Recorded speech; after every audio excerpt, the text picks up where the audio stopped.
नमस्कार, मैं चुनचुन कुमार। स्वागत है झारखंडी हिंदी न्यूज पर। चलिए जानते हैं आज की छोटी बड़ी सभी महत्वपूर्ण खबरों को। 26 नवंबर को झारखंड के 60 लाख कर्मचारी रहेंगे हड़ताल पर। केंद्र सरकार के फैसले का करेंगे विरोध। 26 नवंबर को राज्य के लगभग 60 लाख से अधिक मजदूर हड़ताल पर रहेंगे। ये देश भर के 10 श्रमिक संगठनों के हड़ताल को अपना समर्थन देंगे। संगठन के अनिवार्य बॉस ने बताया कि बॉस के मुताबिक हड़ताल में अलग अलग सेक्टरों से मजदूर शामिल होंगे, जिसे शहर से लेकर ग्रामीण स्तर पर सफल बनाया जाएगा। इंटक के महासचिव राकेश्वर पांडे ने बताया कि विभिन्न कानूनों में हुए बदलाव के विरोध में ये हड़ताल किया गया है।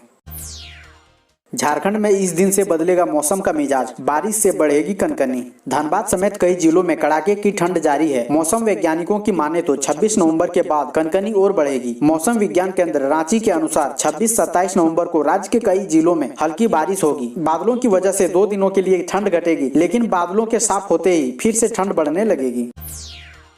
सीबीआई ने झारखंड हाई कोर्ट को बताया, लालू को अभी क्यों नहीं मिल सकती जमानत। चारा घोटाले मामले में सजा काट रहे लालू प्रसाद यादव की जमानत मामले में सीबीआई की ओर से झारखंड हाई कोर्ट में जवाब दाखिल कर दिया गया। सीबीआई ने अपने जवाब में कहा है कि लालू प्रसाद जिस मामले में जमानत की मांग कर रहे हैं, उस मामले में उसकी सजा की आधी अवधि पूरी नहीं हुई है। इसके अलावा सीबीआई ने सीआरपीसी की धारा 427 का मुद्दा उठाया। इसके आधार पर सीबीआई का कहना है कि दुमका वाले मामले में लालू एक दिन भी जेल में नहीं रहे हैं। बंगाल, झारखंड व बिहार के यात्रियों के लिए खुशखबरी। 1 दिसंबर से चलेगी 6 स्पेशल ट्रेन। बंगाल, झारखंड और बिहार के लिए पूर्व रेलवे 1 दिसंबर से 6 स्पेशल ट्रेनों का परिचालन शुरू कर रही है। 2 ट्रेनें सियालदह एवं हावड़ा से खुलेगी, जबकि 1 ट्रेन मालदा तथा 1 train Bhagalpur Ranchi special train खुलने जा रही है। पूर्व रेलवे से मिली जानकारी के अनुसार इन सभी ट्रेनों में किराया के साथ स्पेशल चार्ज यात्रियों से लिया जाएगा। इन सभी ट्रेनों का परिचालन लॉकडाउन के बाद से बंद था। इन ट्रेनों की बुकिंग 26 नवम्बर से शुरू होगी। झारखंड में मास्क पर डिबेट। मंत्री बोले, मास्क जरूरी, न भी पहने तो 2 गज की दूरी रखें। स्वास्थ्य मंत्री बन्ना गुप्ता मंगलवार को रिम्स पहुंचे। यहां निरीक्षण करने के बाद मीडिया से बातचीत में कहा कि मास्क जरूरी है, पर न पहने तो 2 गज की दूरी जरूर रखें। लोगों को एक दूसरे के संपर्क में आने से रोकना होगा। सांसों और शरीर का मिलन नहीं होना चाहिए। सोशल डिस्टेंसिंग का पालन सभी को करना है। यह पूछे जाने पर कि कई जिलों में मास्क नहीं पहनने पर 8 से 10 घंटे के लिए अस्थायी जेल में रखने की तैयारी की जा रही है। इस पर उन्होंने कहा कि इसकी जानकारी मुझे नहीं है। हालांकि स्वास्थ्य मंत्री को मास्क नहीं पहनने पर सख्ती की जानकारी ना हो, पर राज्य के कई जिलों में सख्ती शुरू हो गई है। 3 मेडिकल कॉलेजों में है 300 सीटें, पर छात्रों को नहीं मिल रहा दाखिला। हजारीबाग, दुमका व पलामू स्थित 3 नए मेडिकल कॉलेज में एमबीबीएस के सत्र 2020-21 के नामांकन पर नेशनल मेडिकल कमीशन यानी एएमसी ने रोक लगा रखी है। तीनों मेडिकल कॉलेज में 100-100 सीटें हैं, यानी एनएमसी द्वारा लगाई रोक के कारण झारखंड के 300 विद्यार्थी अपने राज्य के मेडिकल कॉलेजों में पढ़ने से वंचित हो जाएंगे। झारखंड में मैट्रिक इंटरमीडिएट के प्रश्न पत्रों में बड़े बदलाव की तैयारी। झारखंड में अगले साल होने वाली मैट्रिक एवं इंटरमीडिएट की परीक्षा के प्रश्नों में बदलाव किए जाएंगे। एक तरफ जहां ऑब्जेक्टिव प्रश्नों की संख्या बढ़ाई जाएगी, वहीं सब्जेक्टिव प्रश्नों में ज्यादा विकल्प दिए जाएंगे। इसके लिए स्कूली शिक्षा और साक्षरता विभाग सीबीएसई समेत दूसरे राज्यों के परीक्षा के पैटर्न का अध्ययन कर रहा है। इस महीने के अंत तक इस पर अंतिम निर्णय लिए जाने की संभावना है। बीएसएल सेल कर्मियों को नवंबर की सैलरी के साथ मिलेगा लीव इनकेशमेंट। 70,000 कर्मी होंगे लाभान्वित। सेल प्रबंधन ने जारी किया सर्कुलर।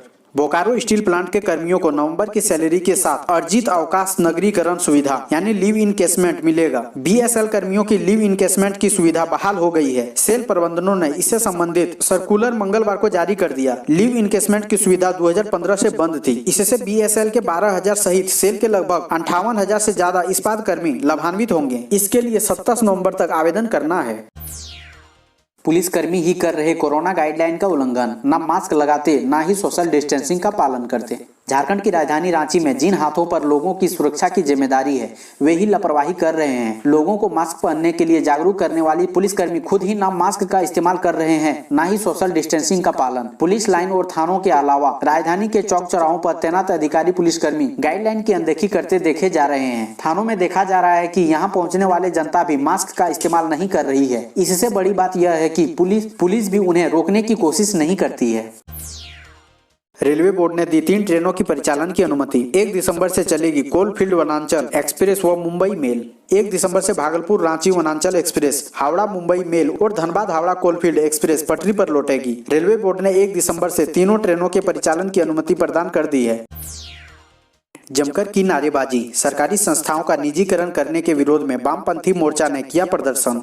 निजीकरण के विरोध में वामपंथी मोर्चा ने मंगलवार को रणधीर वर्मा चौक पर प्रदर्शन किया। इससे पहले धनबाद जिला परिषद मैदान से रैली निकाली गई। रैली हटिया मोड़ होते हुए रणधीर वर्मा चौक पहुंची। वक्ताओं ने कहा कि भारतीय जीवन बीमा निगम, रेल उद्योग तथा कोयला उद्योग आदि देश की अर्थव्यवस्था की रीढ़ है। केंद्र सरकार द्वारा इस संपत्ति को देशी विदेशी पूंजीपतियों के हाथों सौंपने के वायदा को जनता और मजदूर वर्ग बर्दाश्त नहीं करेगा। अब बिना मास्क निकले तो खैर नहीं।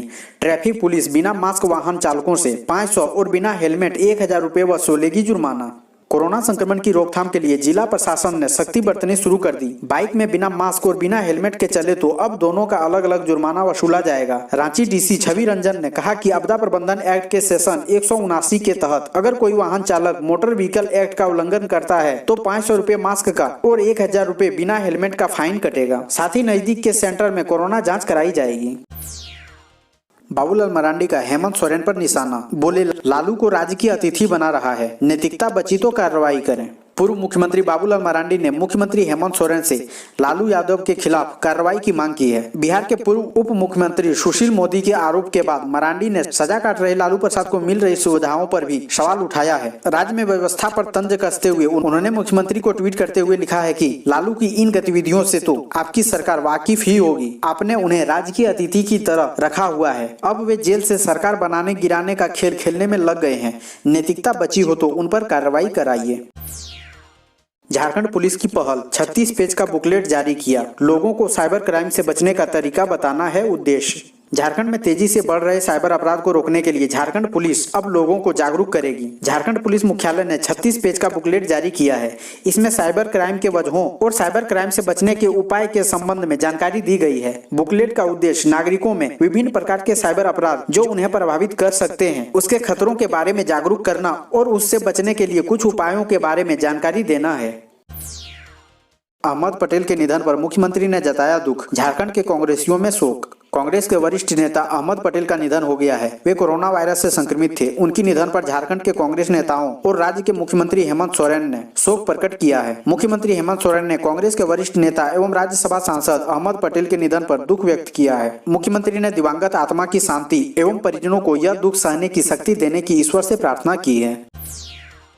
पर्यावरण पर एनजीटी शक, दुमका पाकुड़ से 467 कारोबारियों से होगी 900 करोड़ रुपए की वसूली।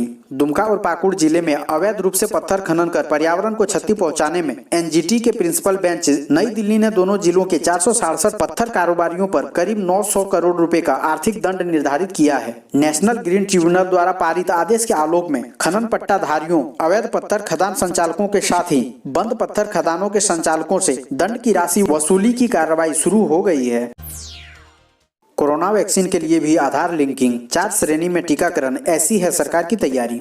देश में कोरोना वायरस का संक्रमण लगातार बढ़ता जा रहा है। पिछले 24 घंटों में कोरोना के 44,376 नए मामले सामने आए हैं। देश में बढ़ते कोरोना संकट के बीच अब वैक्सीन की चर्चा तेज हो गई है। प्रधानमंत्री नरेंद्र मोदी ने मंगलवार को राज्यों के मुख्यमंत्री के साथ इसको लेकर बैठक भी की। बैठक में वैक्सीन के वितरण को लेकर भी योजना तैयार की गई। कोरोना वैक्सीन के उत्पादन की संभावना को देखते हुए देश में प्राथमिकता के आधार पर इसे लगाने की तैयारी चल रही है। फिलहाल कोरोना के 5 वैक्सीन ने उम्मीद जगाई है और उसी को ध्यान में रखकर इसके वितरण की तैयारी को लेकर बैठक भी की गई।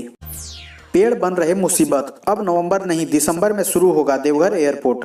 गत 12 सितंबर को केंद्रीय नागरिक उड्डयन मंत्री हरदीप सिंह पुरी देवघर हवाई अड्डा के लिए चल रहे निर्माण कार्य का जायजा लेने पहुंचे थे। निर्माण कार्य की प्रगति को देखते हुए उन्होंने नवंबर के पहले हफ्ते से यहां से उड़ान शुरू करने की घोषणा की थी। केंद्र मंत्री की इस घोषणा के बाद हवाई अड्डा के निर्माण कार्य में तेजी जरूर आई है, लेकिन अभी भी बिजली, पानी और संपर्क सड़क जैसे बुनियादी काम बाकी है। ऐसे में अब देवघर एयरपोर्ट के निदेशक द्वारा दिसंबर तक उड़ान शुरू होने की बात की जा रही है। निदेशक के अनुसार कुछ पेड़ों की कटाई का भी काम फॉरेस्ट क्लियरेंस के कारण लंबित है।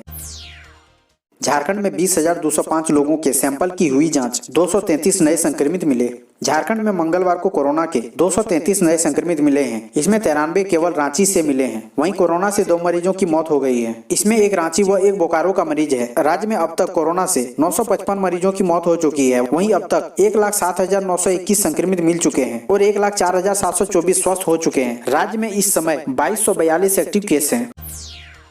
मैट्रिक इंटर का रजिस्ट्रेशन शुरू, 2 दिसंबर तक फॉर्म भरने की आखिरी तारीख। लेट फाइन के साथ 7 दिसंबर तक भर सकते हैं फॉर्म। मैट्रिक और इंटर की परीक्षा के लिए रजिस्ट्रेशन की प्रक्रिया शुरू हो गई है। लेट फाइन के साथ रजिस्ट्रेशन फॉर्म 7 दिसंबर तक भरा जाएगा। यह रजिस्ट्रेशन सत्र 2020-22 के लिए होगा। झारखंड एकेडमिक काउंसिल की तरफ से इस संबंध में नोटिफिकेशन जारी कर दिया गया है। इसमें करीब 7 लाख बच्चों की शामिल होने की उम्मीद जताई जा रही है। इस बार भी ऑनलाइन आवेदन भरा जाएगा। 8वीं बोर्ड का संशोधित रिजल्ट जारी, 40,813 विद्यार्थी हुए प्रमोट। 8वीं बोर्ड का संशोधित रिजल्ट झारखंड एकेडमिक काउंसिल ने बुधवार की शाम जारी कर दिया। 8वीं बोर्ड की मुख्य परीक्षा में असफल 42,324 विद्यार्थियों में से 40,813 छात्र छात्राओं को 20% ग्रेस मार्क देकर प्रमोट किया गया है। वहीं 1,511 छात्र छात्रा 20% ग्रेस मार्क्स देने के बावजूद निर्धारित 33 अंक तक नहीं ला सके। 8वीं बोर्ड की परीक्षा इसी साल जनवरी में हुई थी। इसमें 5,03,862 विद्यार्थी शामिल हुए थे, जिसमें 4,61,538 विद्यार्थी पास हुए और 42,324 विद्यार्थी असफल रहे थे। सीएम हेमंत सोरेन मैट्रिक व इंटर के टॉपर्स को करेंगे सम्मानित, स्वच्छ स्कूल भी होंगे पुरस्कृत। मुख्यमंत्री Hemant Soren Jharkhand intermediate council, CBSE और आईसीएसई बोर्ड के मैट्रिक और इंटरमीडिएट परीक्षा 2020 में राज्य स्तर पर टॉप करने वाले 59 विद्यार्थियों को प्रोत्साहन राशि देकर सम्मानित करेंगे। साथ ही स्वच्छ विद्यालय प्रतियोगिता में उत्कृष्ट प्रदर्शन करने वाले 119 स्कूलों को विभिन्न श्रेणियों में पुरस्कृत करेंगे। मैट्रिक में पहला स्थान हासिल करने वाले विद्यार्थियों को 1 लाख और इंटरमीडिएट में टॉपर को 3 लाख रुपए प्रोत्साहन राशि के रूप में दिए जाएंगे। इस समारोह का आयोजन स्कूली शिक्षा एवं साक्षरता विभाग द्वारा किया जाएगा।